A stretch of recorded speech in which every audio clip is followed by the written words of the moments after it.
Hello, everybody. It's Sister Janita Hug with the Soil Sisters, a mission house of the Sisters of Perpetual Indulgence. And today is Sister Story Time. So come with me as we share many wonderful stories. Make sure you have your blankie, your favorite stuffy, a snack, and a drink. Come on, it's story time.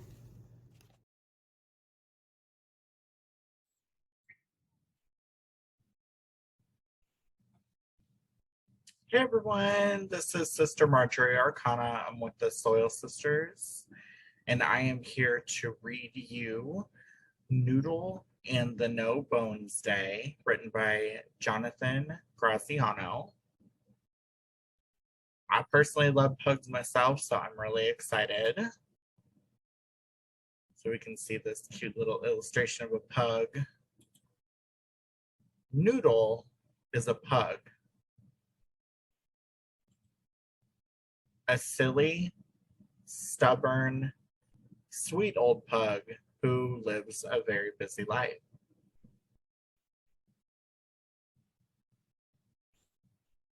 Some days, Noodle likes to go on walks and see the sights.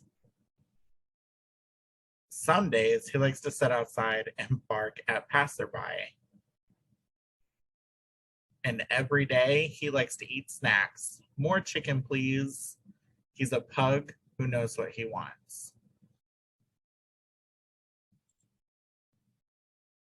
Jonathan is Noodle's human. He loves taking care of Noodle and joining him in his favorite activities. He loves to take Noodle on walks where they can see the sights together. He loves to sit outside where they can say hello to their neighbors. And he loves to share snacks. Noodle prefers chicken, but will settle for broccoli. Noodle knows how to compromise. Jonathan and Noodle do everything together.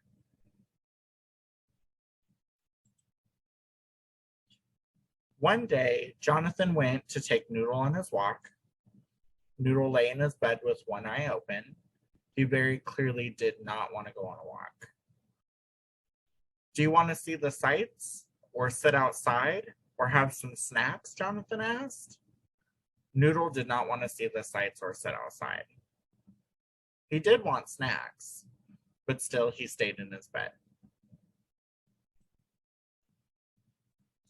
Concerned, Jonathan tried to sit him up, and Noodle, in his silly, stubborn, sweet way, plopped back down into his bed and went to sleep. Wow, Jonathan said, it's like he doesn't have bones. At that moment, Noodle let out a big sneeze. For those who don't speak pug, a sneeze means yes. Huh, thought Jonathan. Noodle's bones had never disappeared before. Was he sick? Jonathan checked his nose, but it was soft and perfect as usual. Maybe Noodle was just sad. Jonathan gave Noodle a bunch of belly rubs to get him revved up. Noodle lapped up the attention, but he burrowed in deeper.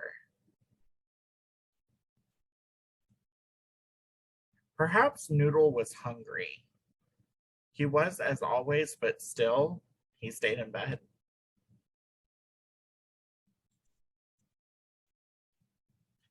But what about all of our favorite activities? Jonathan asked. Noodle stared at him. Oh, Noodle looks so sad. Would you rather snuggle instead? This time Noodle sneezed. So that's what Noodle did. He didn't go on a walk. He didn't see the sights. He didn't sit outside. Instead, he snuggled in his bed. He enjoyed lots of belly rubs, and he ate many snacks. And he was happy. A happy, silly, stubborn, sweet pug enjoying a relaxing day, a no bones day. Jonathan looked at Noodle enjoying his no bones day and decided he would have a no bones day too. From then on, Sundays were bones days, great days for walks, seeing the sights, and sitting outside. And other days were no bones days, great days for staying in bed, snuggling with a blanket, and getting lots of belly rubs. But no matter what kind of day it was, every day was a great day for snacks. Now, I agree with that. Every day, no matter what kind of day you're having, great day for snacks. Bones or no bones, they are all good days.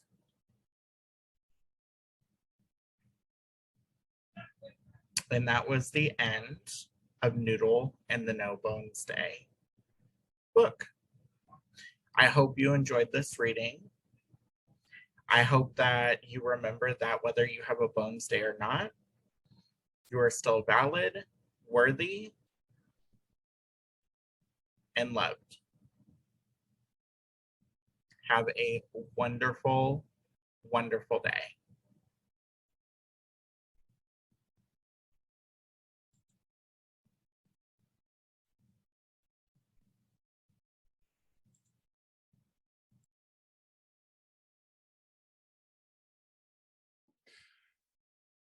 Greetings, my lovelies.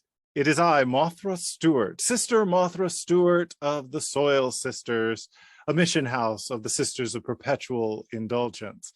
And I have, you guessed it, another moth story for you today.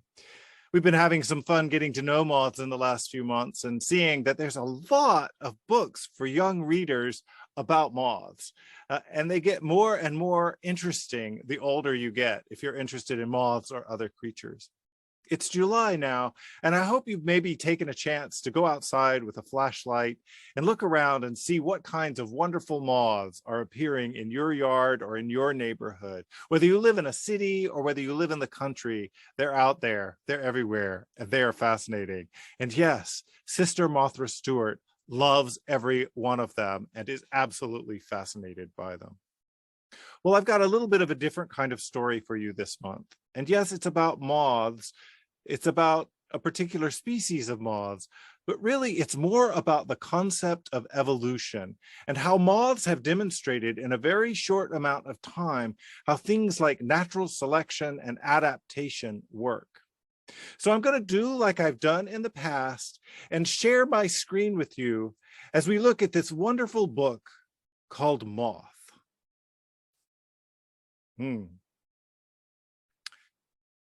I think that we should make it the full screen. There we go. And let's back up just a little bit more so you can appreciate the cover art. Or not, apparently. Oh, there we go. There's the cover art. I love this. This is a book called Moth, an Evolution Story. It is by Isabel Thomas and Daniel Egnius. What a wonderful set of images this is. And I think that the artwork in this book is absolutely scrumptious. So I'm going to try and read slow and let you enjoy the art on each page. Moth. For Merlin, who gave me wings, IT. For Elizabeth and Lars Goren, DE. And this is Moth, an Evolutionary Story by Isabel Thomas, illustrations by Daniel Egnius. This is a story of light and dark, of change and adaptation, of survival and hope. It starts with a little moth.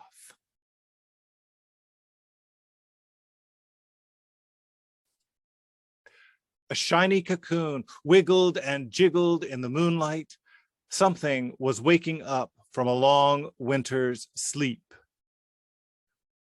And if you remember, that cocoon was formed by a caterpillar, which came from an egg. So we're really just talking about the end of the moth's life cycle once it grows wings and becomes what we recognize as a moth.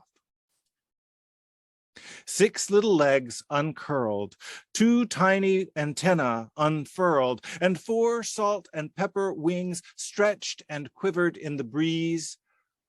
But hungry predators were nearby. Quickly, the moth flew away. That looks like what, a fox maybe down there waiting to maybe eat a moth? Lots of things eat moths. The peppered moth joined other peppered moths. Most had speckled, freckled wings. See, they're kind of speckled and mottled there amongst all the trees and some kind of blue flower. But sometimes a peppered moth was born with wings as dark as charcoal. There's one, and there's one. The moths flittered and fluttered, skittered and swooped, and looped all night long. They looked for food and tried not to get eaten themselves. Oh no, a bat!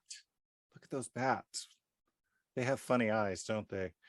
They look a little bit like the moths, don't they? Lots of things out there fluttering in the woods at night. When the sun rose, the peppered moths dozed on lichen-covered branches. Silent, still, they hid. Someone else was looking for food. Who was the best hidden? Who would survive? Which of these moths over here do you think this bird is more likely to see? Silent, still, the speckled moths seemed to disappear, but charcoal black wings were easy to spot on the pale branches. Dark-colored moths made a feast for hungry chicks. And I know it's sad that some of the moths get eaten, but there are also other hungry animals that depend upon creatures like moths to feed their babies and survive. The circle of life. The speckled, freckled moths had the best camouflage. Their salt and pepper wings kept them safe from hungry eyes. They laid eggs of their own. The new moths had salt and pepper wings too. Every year, the same thing happened. Hundreds of tiny eggs hatched. The moths with the best camouflage survived long enough to have offspring and pass on their salt and pepper wings. This is why most peppered moths were speckled and freckled. But then, the world began to change. Here are the caterpillars, here are the trees, and here it looks like there are now factories spewing out smoke. People built factories and burned coal to power magnificent machines. They made steam trains to take things here, there, and everywhere. And all of this industry is putting out all of this smoke from trains and factories and everywhere. Chimneys filled the air with smoke and soot. And yeah, there were times, about 100 years or so ago, when whole cities would be darkened with smog just from the smoke and fog coming out of those chimneys. Pollution stained the clouds and blackened the branches where peppered moths slept. A bird went hunting for a snack. Now the world was darker. Which moths were disguised? Which moths would survive? Now the darkest moths had the best camouflage. Their charcoal-colored wings kept them safe from hungry eyes. Now they lived long enough to lay eggs of their own. So see? It's the salt and pepper mottled moth that gets caught by the bird, while the darker moths disappear onto the dark branches and bark. And their wing color passed on to their offspring. So darker moths bred more darker moths. And their offspring's offspring. 50 years later, there were just as many peppered moths as ever, but most were charcoal colored. The speckled, freckled moths were rare. The moths adapted to changes in the world. But that's not how the story ends. Next time you scramble through a forest or run around a backyard, be silent, be still. Look closely at the trees. You might spot a moth with wings as dark as charcoal, or a moth with speckled, freckled wings, because people decided to clean up the air. They burned less coal and found new ways to power machines. Year by year by year, cities grew greener. The air all around became cleaner, and the trees shed their sooty bark. Now the speckled, freckled moths are camouflaged once more and live long enough to pass on their salt and pepper wings to their offspring. Today, both colors of moth find places to hide and survive. They are still telling their story of light and dark, of change and adaptation, of survival and hope. What I really like about this story, what I think is so important, is in addition to explaining to us how evolution works and how natural selection works and how it's something that can actually be observed in our lifetime if we look at other species like moths, it's that things change. The way things are now aren't necessarily the way they'll be in the future. And that we all, through evolution or through our own volition, that is to say, our own drive and willingness to do so, can change, can adapt to those conditions, can change those conditions.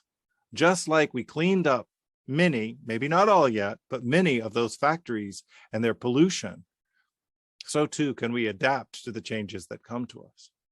I think it's really important. And the lesson of the moths is that it's important to live the way you have to live in the world you live in. But it's also important to work to change it and to work to adapt to how it changes. That's really the lesson of evolution, of natural selection, and of adaptation.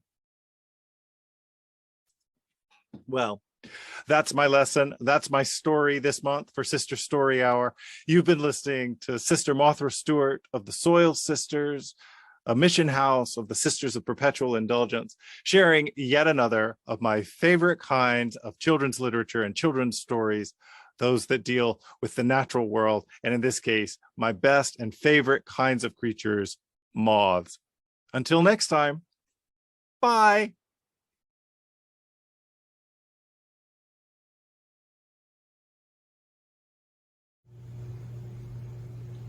Hello, everybody.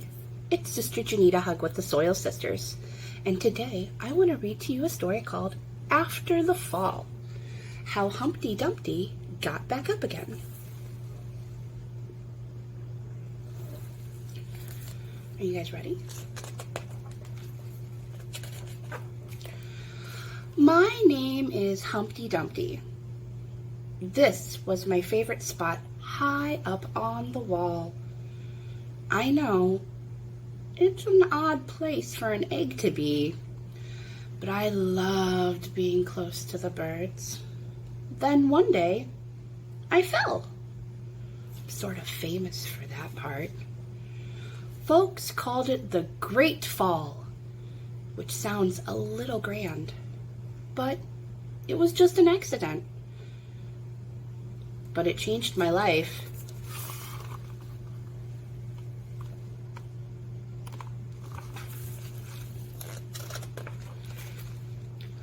Fortunately, all the king's men managed to put me back together. Well, most of me. There were some parts that couldn't be healed with bandages and glue.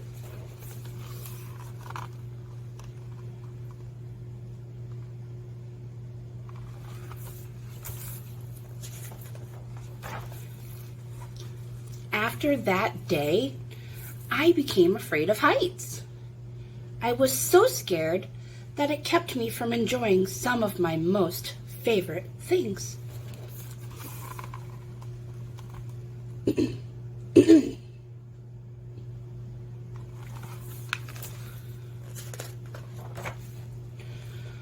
I walked past that wall every day, and I would think about climbing that ladder again. I really missed the birds and being high above the city, but I could never do it because I know that accidents can happen.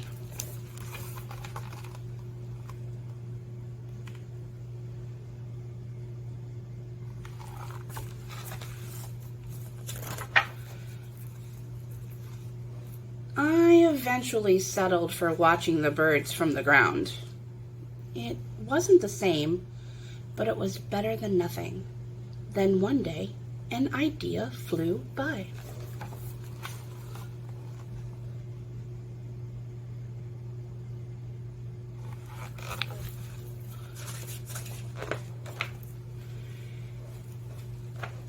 Making planes was harder than I thought. It was easy to get cuts and scratches, but day after day I kept trying and trying.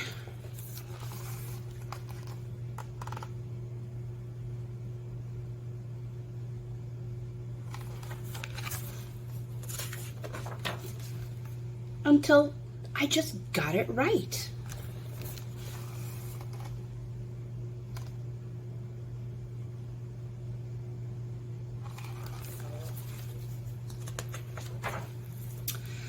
My plane was perfect, and it flew like nothing could stop it. I hadn't felt so happy in a long time. It wasn't the same as being up in the sky with the birds, but it was close enough.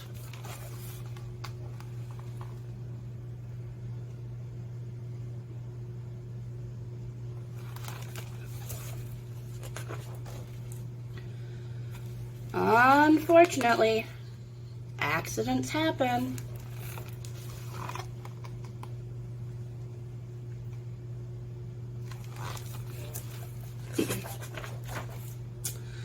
They always do.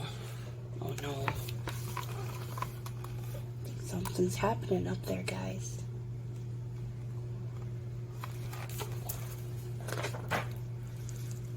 I almost walked away again. But then I forget about all the times I've spent working on my plane and all the other things I've missed. I decided I was going to climb that wall. But the higher I got, the more nervous I felt. I didn't want to admit it. I was terrified.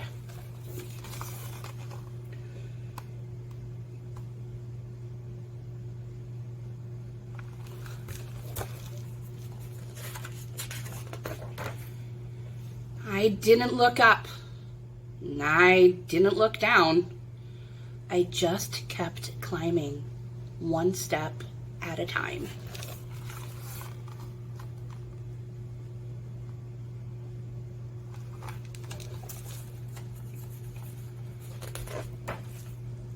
Until I was no longer afraid.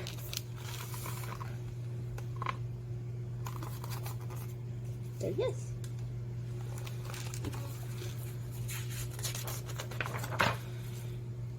Maybe now you won't think of me as the egg who was famous for falling. Hopefully now you'll remember me as the egg who got back up.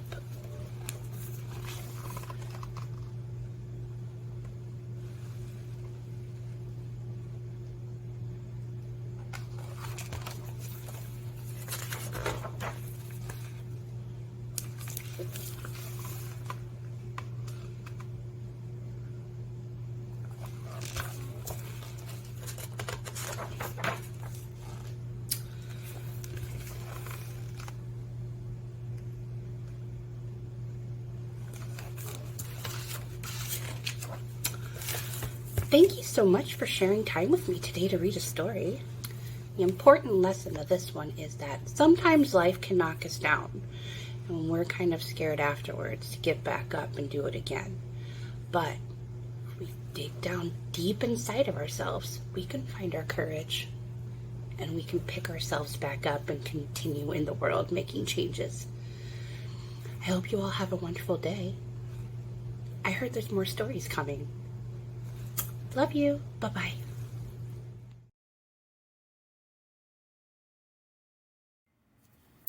Hello, everybody. It's Sister GB Milkshake here again to read you another fun story. Today's story is called Mother Bruce, and the author is Ryan T. Higgins.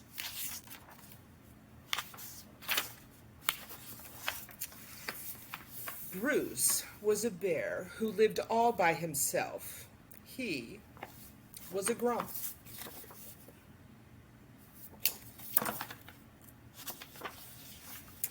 He did not like sunny days. He did not like rain. He did not like cute little animals.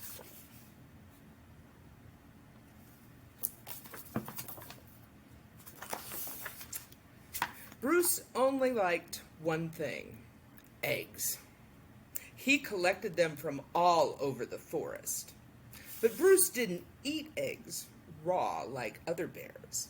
Instead, he cooked them into fancy recipes that he found on the internet.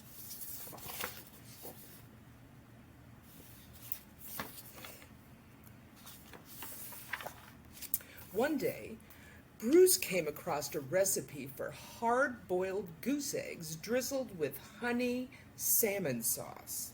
So he went out to get the ingredients. First, he caught a few salmon.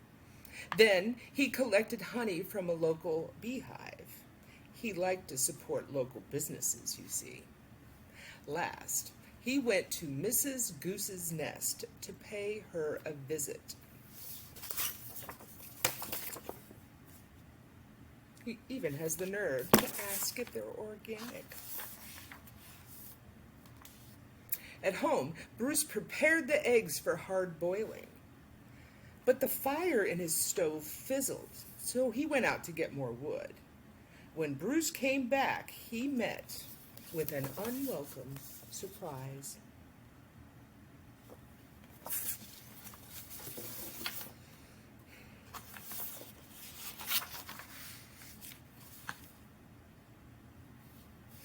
Bruce became the victim of mistaken identity. They're saying, "Mama!" Bruce wanted hard-boiled eggs, not goslings. He supposed he could settle for buttered goslings on toast, but for some reason, he lost his appetite.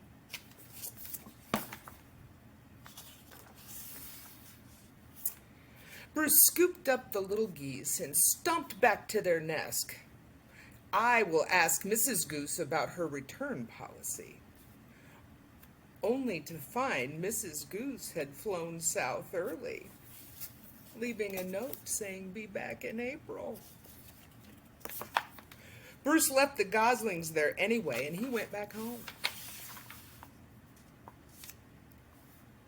But he was followed.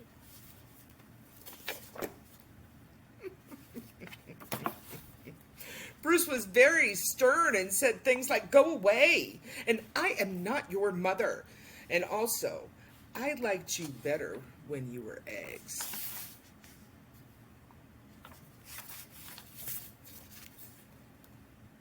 See him being his grumpy self? Bruce could take it no longer and he became extra grumpy with them, and he roared. Oh.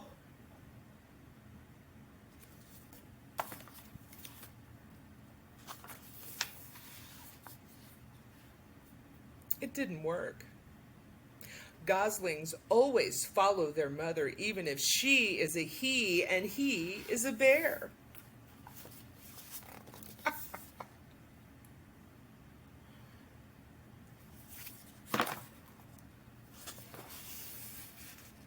Bruce was stuck with them. So he tried to make the best of it.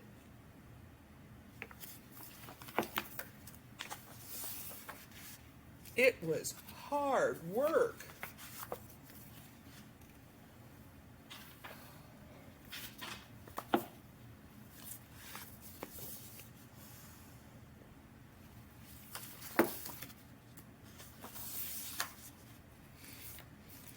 As the seasons passed, Bruce watched these pesky goslings grow older. From annoying baby geese to stubborn teenage geese and then boring adult geese. Then one fall afternoon, he saw other goose families flying south. Finally, he'd be rid of those geese and he could take a long winter's nap. So Bruce explained migration. But they didn't listen.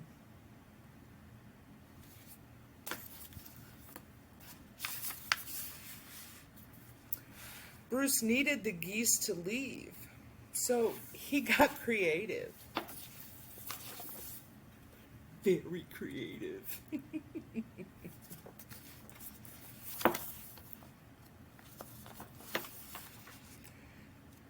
Nothing worked.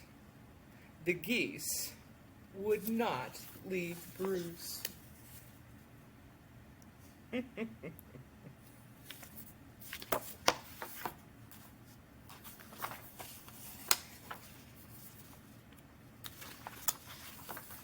So Bruce decided to pack some bags and take the geese into town. They boarded a bus.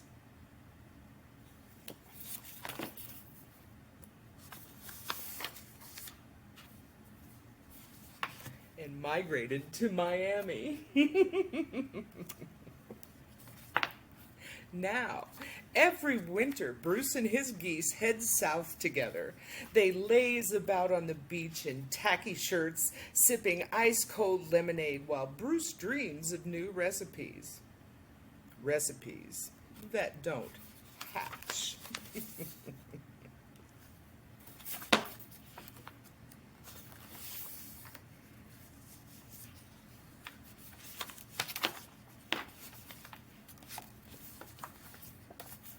And look at this. And what is the turtle saying to that goose? Mama.